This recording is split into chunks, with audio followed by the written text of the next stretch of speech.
Hey guys and girls, in today's video, by the way, good to see you again. I'm gonna do 4 things. Number 1, I'm gonna shoot this Ruger-made Marlin 1894 44 Magnum to get it even dirtier than it already is. Number 2, I'm gonna show you how I disassemble and reassemble this gun for cleaning and maintenance. And in the process, number 3, I'm gonna introduce you to the new digital bore scope from Teslong. More about that here in just a minute. And then number 4, we're gonna step right over the levee there and I'll give you a pond update. But right now, let's put some rounds down range.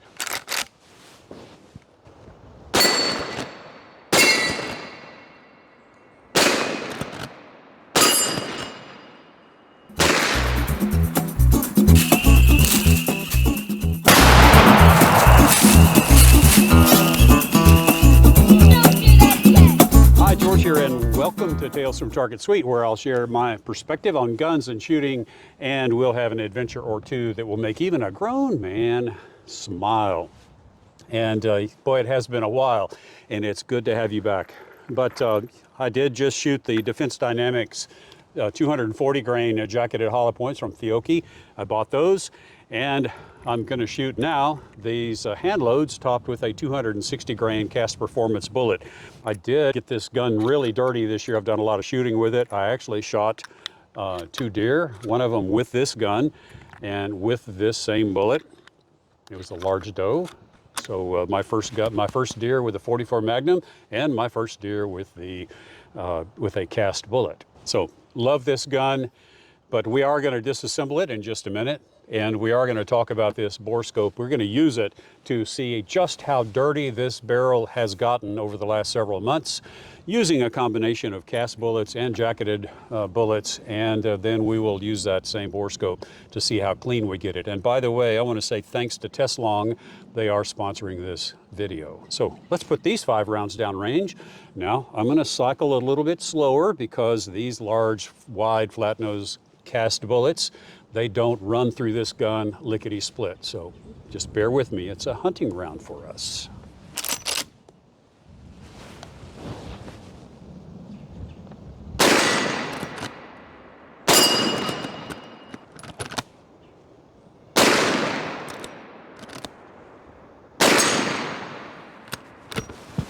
I told you they didn't cycle very good, but actually I was trying to rush it, and that's why they didn't feed. These cast performance bullets do cycle through here really nice if you just cycle slowly. And for a hunting situation, I'm perfectly okay with that. You may not be, that's fine. But let's adjourn right now and let the other guy, and by the way, if you like what you see here with the digital bore scope, there will be a link in the description where you can check that out. And there's also going to be a 15% off coupon code. Whoa! So let's get back up to the house and let the other guy get started disassembling this gun so we can get it cleaned up. You know, I'm not altogether sure I like being called that other guy. But what I've got here are a couple of samples of Teslong bore scopes that I've had in the past. You've seen this one on the channel, and it is the original one that I have. Then I got this one right here for carrying into a pawn shop. So if I wanted to check out bore cylinder alignment in the pawn shop, I could. And if you watched my channel very long, you know I had a real nightmare with a Ruger single 6 that turned out to have a happy ending and made me 8 videos, I believe. I'll demonstrate, first of all, how you focus on the original Teslong bore scope. And you basically screw this on, and then you tighten up this tiny little lock ring right here, and then you stick it into your bore, check the image to see if it's focused. If not, you have to back it out. Then you have to change this locking ring and re-tighten it, and you do that several times, and you finally get your image in focus. So that's the original design. Now let me get the Focus and Fold NTG 200H out, and I'll show you the difference. So here it is, nice box. We're not going to go into all of that. We've got the lenses right here for side focus looking, and we have the monitor, and then we have some cables. But let's get this guy out. I'm going to move the box to the side. And as you can see, this guy is folded in half.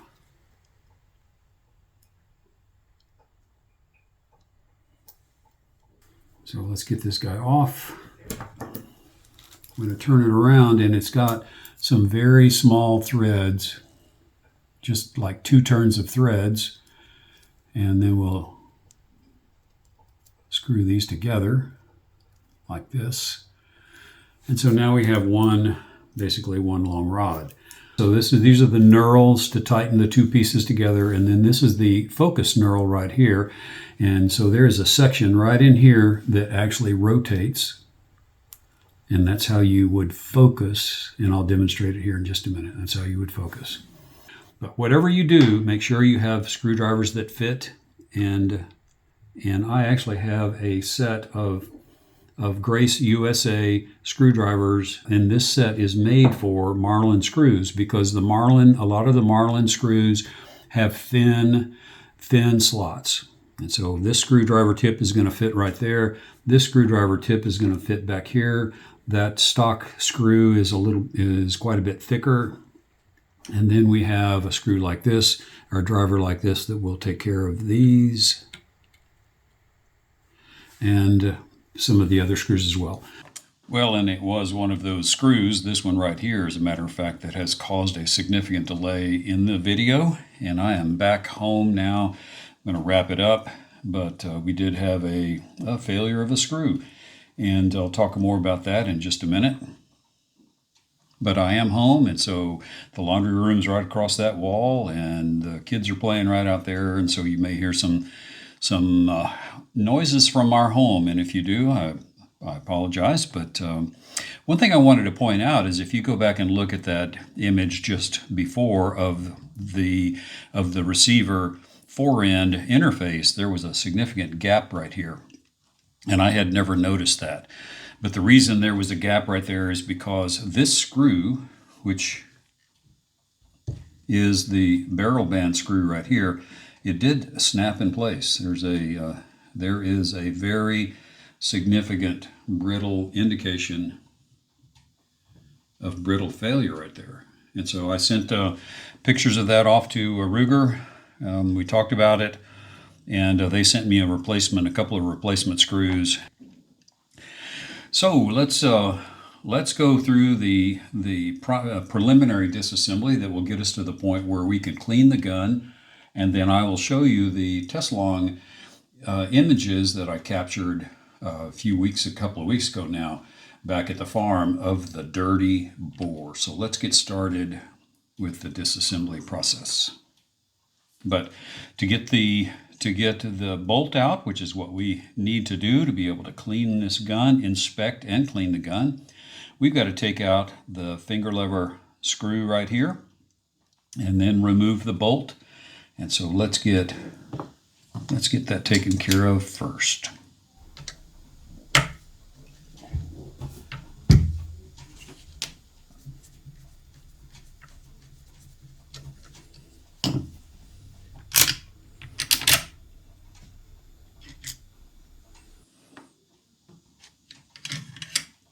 Once the finger lever is out, then we can just remove the bolt and expose the extractor or the ejector, which is right here.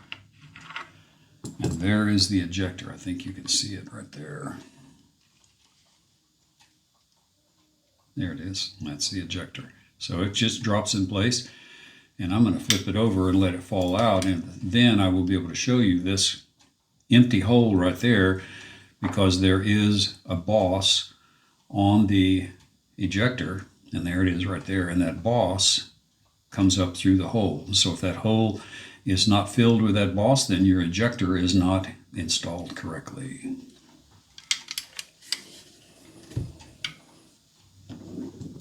And there's our bolt. But right now, I'm going to go back to the other guy, and we're going to go through the inspection process using the new Test-Long Focus and Fold NTG 200H, if I got all my letters and numbers right.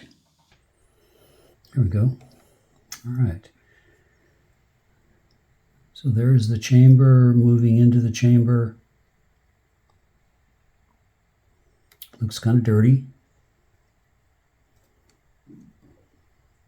And I think, and there we are into the bore. Let me focus it again. There we go. And I'm seeing some lead there. Look at that lead right on either side. It's actually on the land, and it's also a little bit in the grooves. Check that out.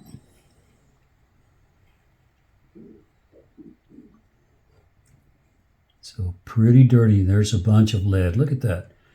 Okay. It's a lot of leading. Well, it was quite a bit dirtier than I anticipated, especially when it came to the lead deposits. You could see also some copper fouling, which I wasn't really concerned about, and of course the chamber was filthy with powder fouling. But I scrubbed on it quite a bit, got it cleaned as best I could. I actually wound up resorting to taking a copper or a bronze brush, wrapped some bronze wool around it, and try to scrub out the remainder of that leading. In fact, let's take a look right now and see what a subsequent inspection with the Teslong NTG 200H revealed. And because it's not completely clean, but let me show you what it looks like. And so the chamber is definitely cleaned out. And it looks better right there, but it's not very long before we get into some signs of leading, like right there.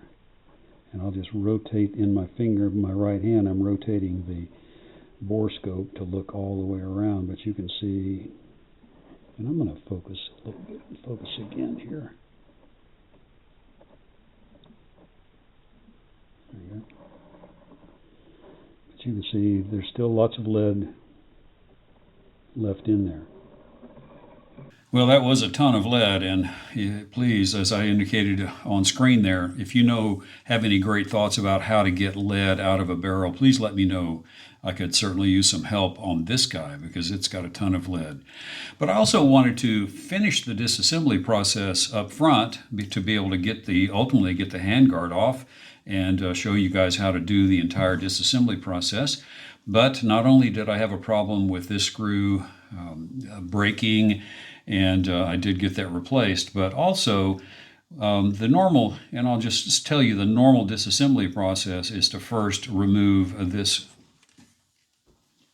screw right here, carefully managing the plug which holds the spring, the magazine spring in place. You take the magazine spring out, then you remove this screw and this screw, then the magazine tube will slide out through this barrel band.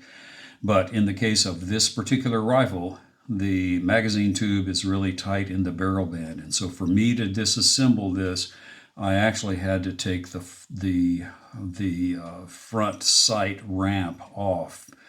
And to do that, I had to drive out the front sight because there's a screw right underneath there, and then I would remove this. Long story short, it was more than I wanted to put on camera. So for right now, let's just get this thing reassembled. I'll show you how to do that, and then we'll take a look. I'll give you a pond update. So first things first, as I indicated earlier, we've got to get the ejector back in place, and it's got to go into that hole right down in there, like we said. And so I can do that with my fingers on this gun, because the 1894 is open on the side. Slide it back, and then that pin falls into place. I'll show you. We'll flip the gun over, and you can see that the boss on the ejector is where it should be. Now with that ejector in place, all we have to do is get the bolt back in. We'll get it to about right there, just until it hits the ejector.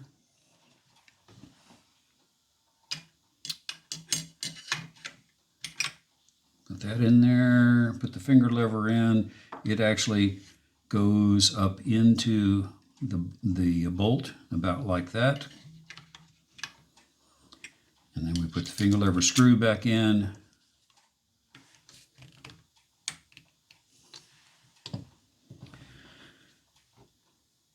And that's it. Check for function. By the way, while I'm here, I wanted to just real quick talk about something that pops up all the time in the comments, and that's people talking about the floppy Marlin trigger. And let me just say that that's there by design. It is actually part of a safety feature, and that is to prevent you from being able to fire the gun when the lever is not completely closed, because if the lever is not completely closed, it's possible that the bolt has withdrawn out of, or the locking lug has withdrawn out of the bolt, and that would be an unsafe condition. And so if this is open in any way, then this little thing right there, you can see it actually retracting. That is what blocks the trigger. And so with the hammer closed, you can pull the trigger. But if I open this up just a hair, then you cannot pull the trigger. And so that is a safety feature. And that trigger has got to be able to move in there in order for that function to work. So the Marlin flop, it's not a bad thing. I think it's a good thing. But now let's go back to the other guy and take a look at the pond. So this is a picture you haven't seen yet from Target Suite, looking from the pond levee down towards the new range that we built a couple of years ago. But what did you think about that test-long bore scope? The focus and fold, they called it. And what I really liked about it was being able to focus with the bore scope in the bore, and then being able to fold it up when you're done to store it in a smaller package. That's a huge improvement. So, but here's the pond, and by the way, I want to just reiterate that you know, before you tackle the disassembly process on a firearm, make sure that you're up to the task. And it's no knock if you prefer not to do it. So, with that said, we do have water in the pond. In fact, we're about 3 feet shy of being completely full, and that means that right over here we've got about 8 feet already, and we'll top out with a depth of about 11 feet. But we've got enough water here, more than enough to receive our forage fish. They're coming on Wednesday.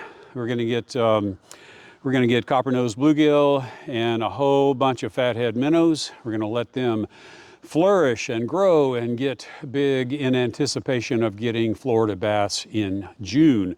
Hey, it's been a while, but I don't know if you noticed, but I did have a couple of knockover targets. I've got a bunch more at the house. I bought a ton of new targets for the range, and we're going to get it kind of reset up with all kinds of new targets.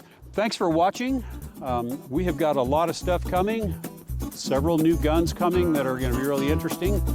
And with that said, I'll see you in the next video.